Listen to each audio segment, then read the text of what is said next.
तो बेटा स्टार्ट करते हैं पार्ट नंबर 2। पार्ट नंबर 1 अच्छे से सुन लेना, लिख लेना, फिर आपको अपना भी पार्ट नंबर 2 का जो है एक रिदम बनता है ना, लय बनती है, वो बन जाएगी। क्लियर। पार्ट नंबर 2 आपका ये है बेटा, यहाँ पे हम स्टार्ट कर रहे थे arbitrage process of MM theory of capital structure, यानी जो आर्बिट्रेज थ्योरी है, जिसमें मैंने आपको वहां पे याद होगा लास्ट पार्ट में दो वो बना के रखे हुए थे, जिसमें पहला था from unlevered to levered firm और दूसरा था from levered to unlevered firm. इस टाइप का बनाया था मैंने, वहां पे मैंने छोड़ दिया था, तो वहीं से मैं स्टार्ट कर रहा हूं। पहले ये बता देता हूं आर्बिट्रेज जो प्रोसेस है किसकी, कैपिटल स्ट्रक्चर थ्योरी की, ठीक है, वो है तो है क्या, यानी arbitrage process of MM theory of capital structure है तो है क्या। तो उसने बोला इट इन्वॉल्व्स एक्सचेंज वैल्यूड, ठीक है, it involves exchange of shares of a highly valued company. यानी यहाँ पे जो बात हो रही है ना बेटा, वो हो रही है एक्सचेंज ऑफ शेयर्स की बात हो रही है। किसकी बात हो रही है? एक्सचेंज ऑफ शेयर्स की बात हो रही है। किसकी? हाईली वैल्यूड कंपनी का जो लो वैल्यूड कंपनी होती है, लोली वैल्यूड जो कंपनी है, उसके साथ एक्सचेंज की बात हुई है। आगे it also amounts to substitution of corporate leverage, यानी कॉर्पोरेट लिवरेज को सब्स्टिट्यूट करना विद पर्सनल लिवरेज, ठीक है ना, क्योंकि इसने क्या बोला था कि जो पर्सनल लिवरेज है, कॉर्पोरेट लिवरेज है, सब सेम ही बताया था, तो सब्स्टिट्यूट करके यहाँ पे हम देखने वाले हैं। तो इसलिए सबसे पहले बोला arbitrage process of MM theory of capital structure में बोला गया है कि ये इन्वॉल्व करता है एक्सचेंज ऑफ शेयर्स, यानी शेयर्स को एक्सचेंज करने की बात कर रहा है of a highly valued company का विद लो वैल्यूड, जो लोली वैल्यूड कंपनी होती है उसके साथ। और it also amounts to substitution of corporate leverage, यानी कॉर्पोरेट लिवरेज को सब्स्टिट्यूट करना किसके साथ? With personal leverage. याद समझ में आता है? आगे इसमें देखो बेटा, ये हमारे फ्रॉम अनलीवर्ड टू लीवर्ड, यानी अनलीवर्ड मतलब जिसके पास लोन नहीं है, यानी एक तरह से नॉन रिस्की, यानी रिस्क नहीं है, से लीवर्ड की तरफ जा रही है जहां पे लोन वोन सब देखने को मिलेगा और ये आपका रिस्की होगा। तो अनलीवर्ड से लीवर्ड अगर आपको जाना है तो क्या बताया है? तो बेटा जो स्टेप्स बताए हैं 5 स्टेप्स है, ध्यान से पढ़े, अगर ये 5 अच्छे से पढ़ लोगे तो ये भी आराम से याद हो जाएंगे। क्लियर। पहला, sell the shares of unlevered firm. देखो आपको अनलीवर्ड से लीवर्ड में जाना ना, अभी मैं नॉन रिस्क पे हूं, मेरे पे लोन वोन नहीं है, मैं लोन वाली कैटेगरी में जाना चाहता हूं, मैं रिस्क वाली कैटेगरी में खेलना चाहता हूं, तो सबसे पहले मुझे अपने अनलीवर्ड जिसके पास मैं अभी हूं, मुझे वो बेचने होंगे। सीधी सीधी बात है, मुझे अनलीवर्ड बेचना होगा तभी तो मैं लीवर्ड में जाऊंगा। आगे फिर मुझे परचेस करना है। क्या परचेस करना है? Same percentage of shares. किसमें? लीवर्ड में। बेटा हेडिंग को समझना, अनलीवर्ड से लीवर्ड में जाना है, यानी अनलीवर्ड से लीवर्ड में, तो सबसे पहले इसको मैं बेच दूंगा, वही लिखा हुआ है sell the shares of unlevered firm. और इसमें जाना है तो इसके शेयर में क्या करूंगा? खरीदूंगा, तो लिखूंगा परचेस सेम परसेंटेज, जितनी परसेंटेज यहाँ पे थी वही सेम परसेंटेज ऑफ शेयर्स में लीवर्ड फर्म में खरीद लूंगा। क्लियर है? बट लीवर्ड में जा रहा हूं, सिर्फ शेयर से तो काम चलेगा नहीं, मुझे लोन भी लेना पड़ेगा, तो उसने वही लिखा हुआ है परचेस करना पड़ेगा आपको सेम परसेंटेज ऑफ डेट्स, यानी कर्जा, लोन, डिबेंचर आपको लेने पड़ेंगे ताकि आप एलिमिनेट कर सके रिस्क फैक्टर को। किसको एलिमिनेट मतलब होता है खत्म करना रिस्क फैक्टर को। तो 3 पॉइंट समझ में आ गया। पहले तो आप अनलीवर्ड में जहां पे हो उसके शेयर बेच दो, फिर सेम परसेंटेज जो है शेयर खरीद लो, कहां पे? लीवर्ड फर्म में। और लीवर्ड में जा रहे हो तो लोन तो लेना पड़ेगा, तो इसलिए सेम परसेंटेज ऑफ डेट्स भी हम यहाँ पे ले लेंगे। क्लियर हो गया?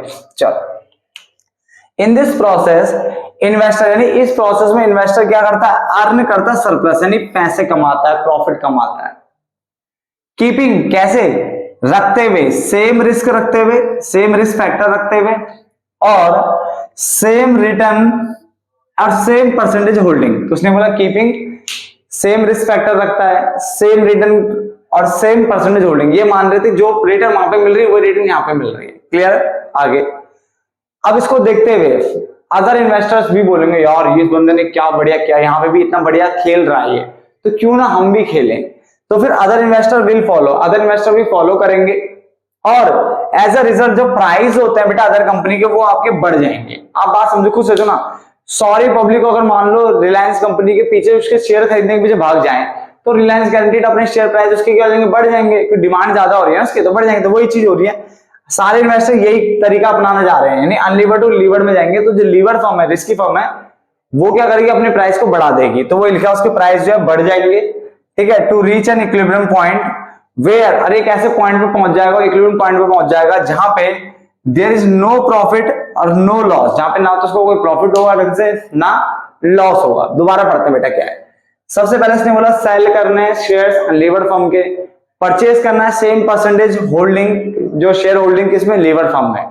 सेम डेट भी, परसेंटेज ऑफ डेट भी आपको लेना है ताकि आप एलिमिनेट कर सको रिस्क फैक्टर को। In this process investor profit भी कमाएगा, याद रखना।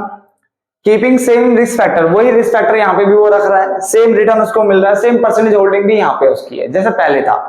तो जब ये देखेंगे अदर इन्वेस्टर तो वो भी फॉलो करेंगे, एज अ रिजल्ट जो प्राइस है अदर कंपनी के वो इंक्रीज हो जाएंगे। क्या हो जाएंगे, इंक्रीज हो जाएंगे to reach an equilibrium point. और जैसे ही वो इक्विलिब्रियम पॉइंट पे पहुंचेगा उसके बाद उसको ना तो कोई प्रॉफिट होगा ना ही कोई लॉस होगा। अब हम आते हैं लीवर टू अनलीवर्ड फर्म। अब मैं रिस्की फर्म में हूं, मैं नॉन रिस्क में जाता हूं, मेरा मन नहीं है रिस्क में रहने का, तो सबसे पहले मैं लीवर्ड फर्म के शेयर बेच दूंगा। तो पहला पॉइंट है sell the shares of levered firm, simple सी बात है।